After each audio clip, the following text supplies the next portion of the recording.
The thing is, I wish I'd known how gifted he was as an artist. Maybe I could have, appreciated it more or known more about it or something. I've never ever thought about it. It's just been kind of laying around, and I never did anything with it, so. Gene seems to be reappearing, so I thought I'd give it to you. And you look at artists and, that is one thing that they leave behind.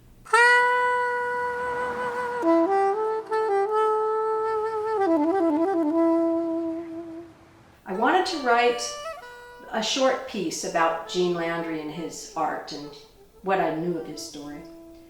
And so I started tracking down the art I could find to take photos of it. That led me to discovering a lost collection of his art that had been in a storage building for about 25 years in Grayland.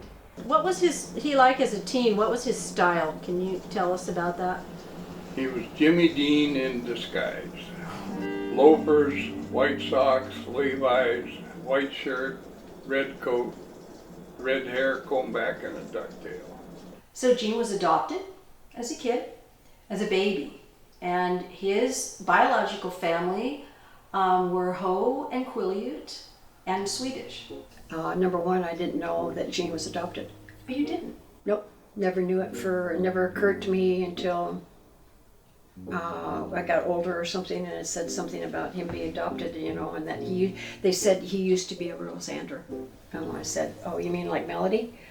And I said, yeah, it's from the same family. And I said, oh. Myrtle and Fred Landry gave him a great home, better than any of the other kids on the res. They provided well for him, but he never really got to know his biological family until he was a teen. This is Gene and Fred. How old do you think he was in that? Probably 14, 15. So before he got ill? Yeah. What was he, 16 when he got ill? Oh, he was about 18. Was he? Well, yeah. He was halfway through his senior year. Or just the start of it because of football season. Can you tell us about how you happen to know that so well? Oh, I was going to town with Gene. I was up here on Thanksgiving vacation, I believe it was.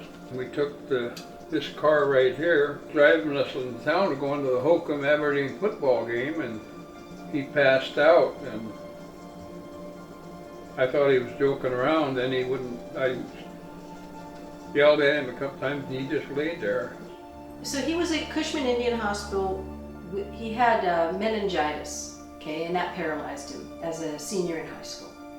He spends 2.5 years at the hospital, and when he's discharged, he is in leg braces up to his top of his thighs and crutches, and he can walk and stand and walk, but he also uses a wheelchair.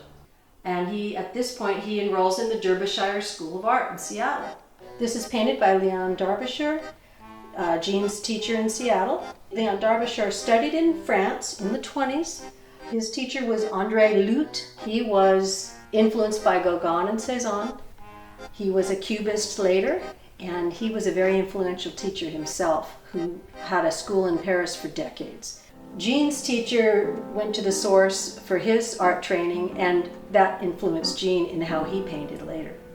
So the influence is like almost a second generation influence down.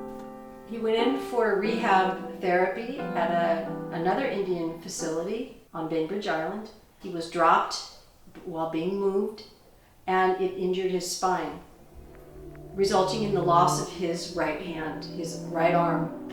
After he recovered from that, he had to learn how to use his left hand for everything, including painting. So all of the paintings that I have here were done with his left hand.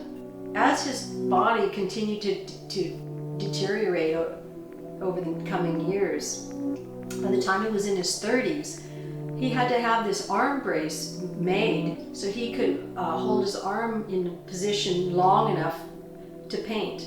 As he lost more mobility in his only good arm, he would use a paintbrush in his mouth to reach higher parts on the canvas. So again, it's that determination to keep going and finishing the paintings and signing the paintings. Style is a post-impressionist, very European influenced, like Renoir or actually Cezanne. did a lot of still lifes and portraits. That's mostly what he did in the painting, at least that I've seen. Gene's palette for all of this art is really that mid-century palette. Olive greens, golds, earth. When Gene came back, and was an artist, we were all sort of like, I don't know, maybe not all of us, but I was, pretty taken back by him, just by the fact that, when somebody leaves and comes back, you kind of go, are they the same or are they still with us? He's an artist who did get some recognition in his lifetime, which wasn't that easy to get. He didn't live in a major city for the most of his life. He was Native American, but he wasn't painting doing a quote, traditional style art. There are about 70 paintings, but he produced this amazing body of work.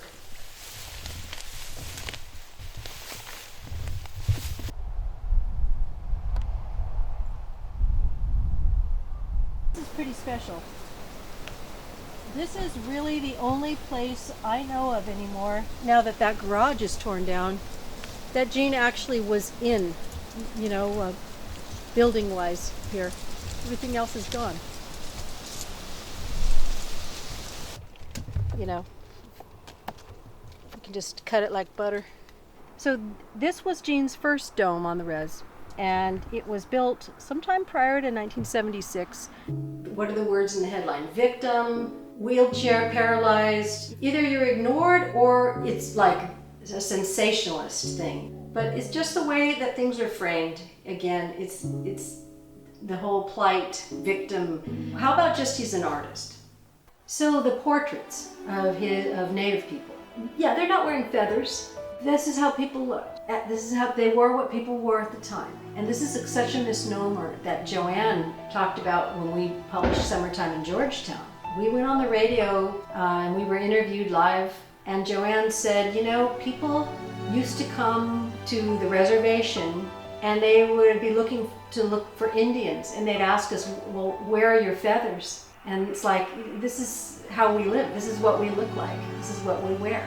They're not living in an 1800s movie, So Gene painting his relatives or Native people dressed in the styles of the 60s, that's because that's what Native people wore in the 60s right here.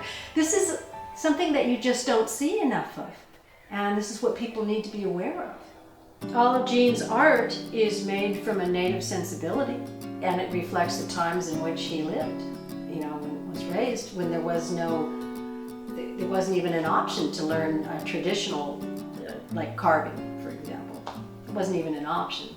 By the time he died in 1988, he was listed on his death certificate as being a quadriplegic, and he's buried in Hoquiam in the Indian section, as they call it. Only people who remember him today or his art they're getting older, and kids have never heard of him because he's been invisible.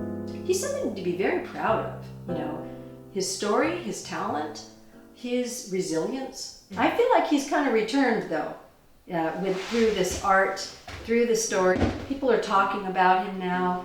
This is a story we need to know.